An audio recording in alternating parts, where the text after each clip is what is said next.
ये बेटियां जो होती हैं ना, इनका भी रवैया को अनोखा होता है सारी दुनिया से, अनोखा। मैं कभी कभी कुछ ऐसी बातें करने को दिल कर जाता है कि जो कर गुजरते हैं।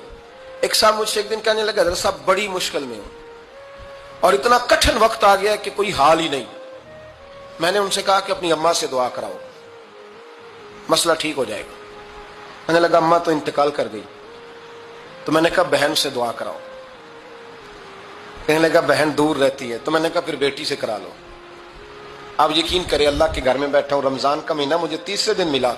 कहने लगा हज़रत साहब अल्हम्दुलिल्लाह, अल्लाह ने मेरी मुश्किल आसान कर दी। कहने लगा ये नुस्खा आपने बड़ा अजीब बताया, पीर तो इस किस्म की बातें नहीं ना बताते। पीरों ने तो आपको पता है दुआएं कैद करके रखी, सिर्फ हमारी कबूल होनी है। कहने लगे आप उनका मेरे साथ इरादत का रिश्ता है। कहने लगे आप किस तरह के पीर हैं कि आपने मुझे पलट के कह दिया कि अम्मा से, बहन से, बेटी से। तो मैंने कहा असल बात यह है कि मैं कभी थका भी होता हूं, कभी किसी रंग में भी होता हूं, और कई दफा अब तो ये हाल हो गया है कि रोना आए भी तो रोते नहीं कि लोग तमाशा ना समझे। कई दफा आंसू छुपाने भी पड़ते हैं कि लोग उसको अदाकारी और फनकारी ही ना समझने लग जाए। तो मैंने कहा ये जो बेटी होती है ना, ये जो बहन होती है, ये जो माँ होती है, इसको इशारतन भी आप कान में कह देना मुश्किल में हूं, तो ये रात को रो रो के मुसल्ला भिगो देती। ये रो रो के दुआ मांगती है बेटे के लिए, भाई के लिए, बाप के लिए। इसका रंग हर बेटी प्यार करती, और यकीन करें कि कलेजा